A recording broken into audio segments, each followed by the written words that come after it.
Welcome to another YouTube video here on the Talking Blues YouTube channel. Josh here with my co-hosts Alex and Peter, and we are here today to preview the final match day, 6 of 6 of the UEFA Champions League, and the final group stage, the final day, and we're here to preview that. I'm just trying to figure out what group we are again because I always forget.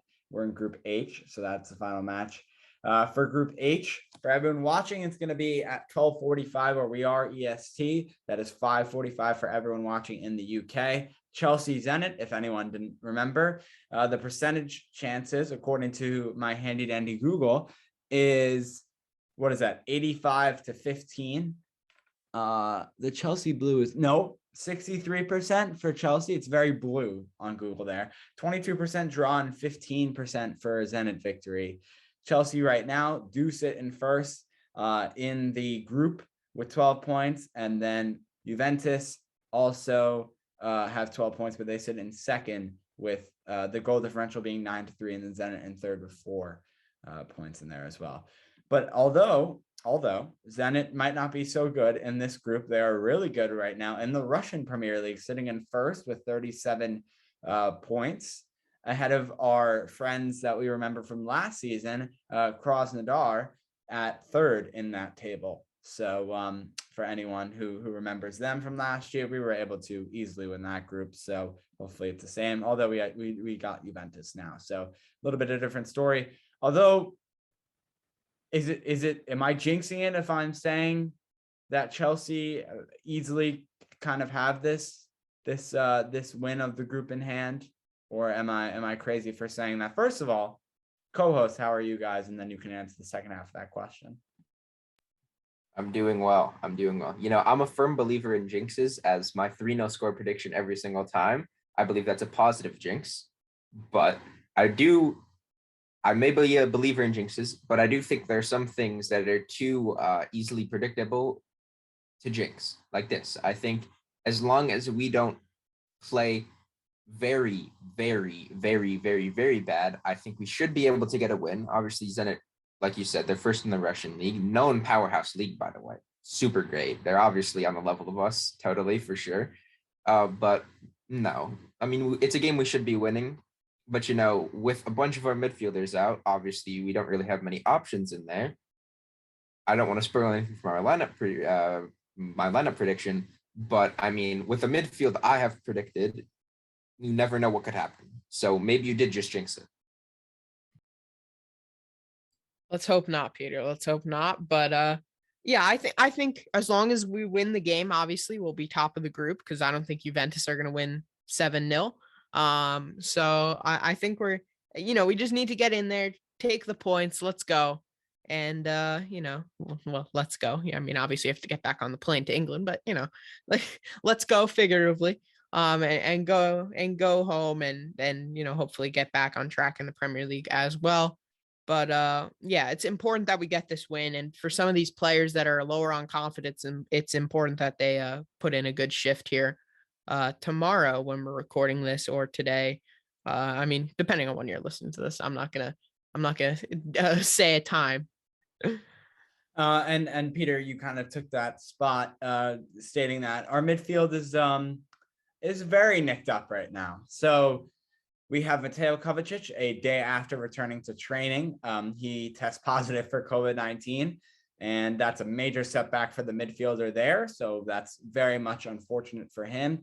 We also got word that there's going to be no Trevor Chalobah in this match. Alex, you cleaning your screen over there? That's wonderful. No Trevor Chalobah, no Jorginho, no Kovacic already. We said that, and no N'Golo Kante. 3 out of the 4 of those no's for this match are midfielders. So that's very unfortunate. That could be a return of Saul. And at that point, I think we should go to that after I do the Chelsea table, because I did mention Zenit and their Russian Premier League. In the English Premier League, Chelsea sit in third in the table now with 33 points. Ahead of them is Liverpool with 34 and Man City with 35. So that's how it looks there. And let's go to our lineup prediction. So I'll start it off. I will put Edouard Mendy in net after after we've seen Edouard Mendy recently not be the best of himself, but should be okay. The West Ham match is behind us now, so Mendy in net. No Kepa. I don't think he comes in.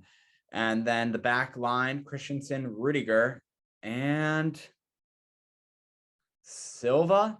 I would say Thiago Silva starts in this game. For me, I also have Mendy. I mean, you could see Kepa because maybe Tuchel's like give Mendy a break in this game, kind of get a memento reset before going back to English or back to England for the Premier League. But I mean, it is still it's not like it's going to be a cakewalk, obviously. I mean, like you said, Zenit are performing well in their league. They're not the worst team in the world. So we still do need to play. We can't just rest everybody. So I think Mendy stays in net. Back three, I'll go Aspi, Christensen, and then even though I just said that we can't rest everybody, I'll just say Malang Sarr gets a start. I'm going to go Mendy, Christensen, Silva, Rudiger. I think we go with the normal back three or back four if you count Mendy in there. Right wing back, I have Aspi. I think we should try Callum Hudson-Odoi out there again, just for the flexibility. But, I don't think Tuchel's going to go with that. Left wing back, Marcus Alonso. And then for the center of midfield, obviously, there's kind of only one pairing that you can actually do realistically, unless you drop someone like Mason Mount into the midfield, which is plausible. And that's going to be Ruben Loftus-Cheek and Saul, and that's what I'm going to go with.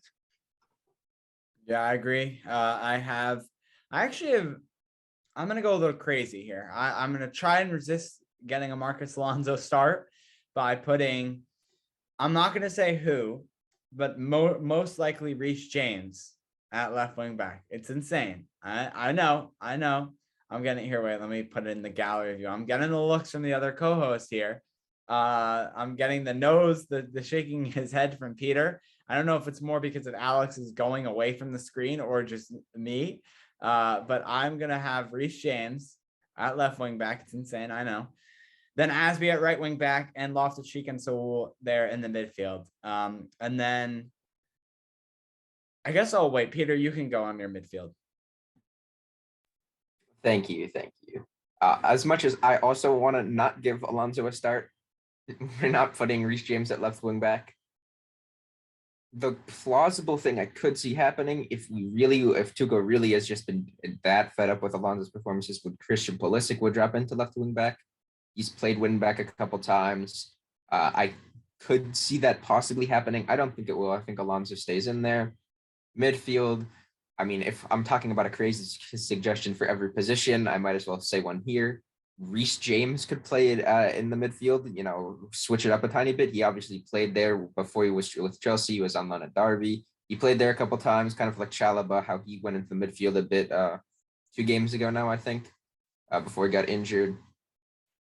Tuchel clearly can mix it up. I don't think he will. I think as much as I don't want it to be this pairing, it's going to be Saul and Loftus-Cheek. It is what it is. That now that I said it, I think that's why I don't think it's a gimme game against Zenit, because as we saw against Watford, Loftus-Cheek gives the ball away once. They go down and score. Not a good situation. And then right wing back, I think as much as show Callum Hudson-Odoi, I'll say, because you guys hate when I say Cho. Yeah, exactly. Callum Hudson-Odoi at right wing back. I think Reece James will get the start there. And I guess I'll go to my attack, unless you want to go, Josh. No, I was just gonna say that. Well, I was gonna make another joke. I was gonna make another joke. I'm sorry. Yeah, it was gonna happen. Of course. Okay, whatever. On to my attack. Change the subject quick. I'll go Mason Mount, Christian Pulisic, because I don't think he'll actually play left wing back, and I'll go Romelu Lukaku. Finally getting a start, hopefully. I mean, this would be a team to do it against, hopefully get in some goal scoring form. Even get any sort of chances at all, any sort of shots on goal, but Mount, Pulisic, Lukaku as my front three. I'm going to go with my front three, Ziyech, Mount, Lukaku. I know he's left-footed, Ziyech.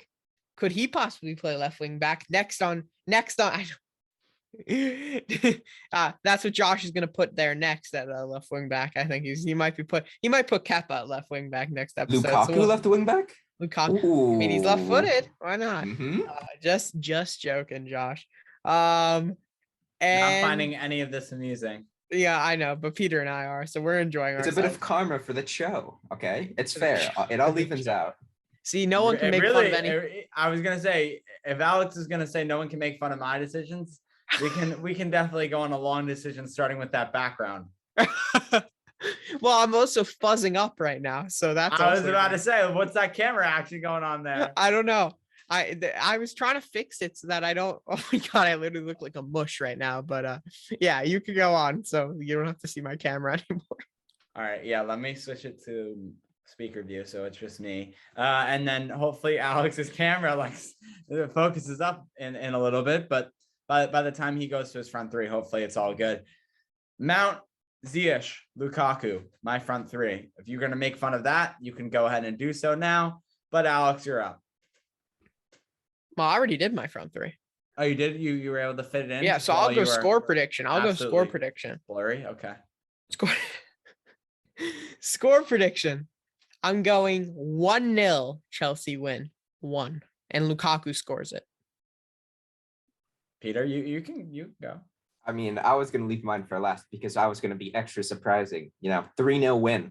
Whew, who would have guessed that? Goals. I said it last time. It did not work at all. Anything like that. I'll go Lukaku brace. And a Reece James banger. Banger. Emphasize that. Banger. All caps. All right. And I'll close it out with my 1-0 score prediction. Chelsea, Zenit, nothing crazy. And that is because we have Saul and Loftus-Cheek in our midfield, and they have not performed well. Yeah, exactly, Peter. Exactly. But we thank you so much for watching this video here on the Talking Blues YouTube channel. Obviously, for all the previews, you can stick to the content here on the YouTube channel, as well as videos, Chelsea content based. There's been some things left and right with this Hungarian player signing with Chelsea that, Alex, you have the specifics on. The thing is, we didn't record a video on him because nothing's been officially confirmed. Do you know his name offhand? Either of you? Because I don't. I don't know his name exactly, but he plays. Oh no, I got it here. It's God. Yeah, it's gonna be good. You did this intentionally, didn't you? No, I really do. I would like you to inform our audience. Attila Szalai. We're gonna go Szalai. All right, keep going. So he is a Hungarian national player, plays center back for Fenerbahce. He's 23 years old, going on 24. And he's definitely a player who's looked very solid for Fenerbahce, obviously in the Turkish Super League. And yeah, so there was rumors. The coach came out and said that he expected him to go to Chelsea. Fenerbahce actually came out and said that we don't have any ongoing negotiations with Chelsea. So it seems like it's not actually happening, but there is some interest, according to a lot of people, from Chelsea in the defender. I'm not going to say his name again. Yeah, but anyway, I want to jump in here because there actually has been also reports from Matt Law, who I believe is a pretty reputable source, kind of close to your boy Fabrizio Romano, Alex. My boy too, but I mean reputable here. Matt Law said that there's no confirmed anything, and Chelsea doesn't even consider him a player of interest. And I'll be nice because when I also butcher the name, it won't look as bad. So yeah, Chelsea, according to Matt, will have no interest in Attila Szalai. I'm gonna go like that because I don't know. The SZ maybe kind of merge. I don't know. Okay, well, with that, again, subscribe, drop a like for all your Chelsea content. Previews are going to be here on the YouTube channel.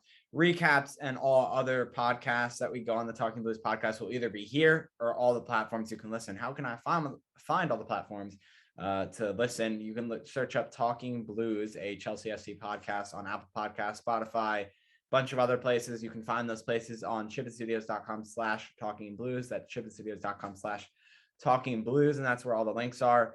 And again, if there is signings that actually do happen come January, which will most likely happen, or departures, we will have videos on that here on the YouTube channel. All your content basically. So just subscribe. So turn those notification bell on and get all notified when we do that, as Alex is non-existent. Oh, he's back. But anyway, thank you so much for watching. Stay tuned for our recap to this match against Zenit later this week. And also that's going to be a tied-in preview with Leeds United. So Chelsea versus Leeds United on Saturday. And stay tuned for the recap, and we'll see you next time. And just like Alex and Peter, for my co-host, I'm going to wave goodbye and say thank you so much for watching, and we will see you next time.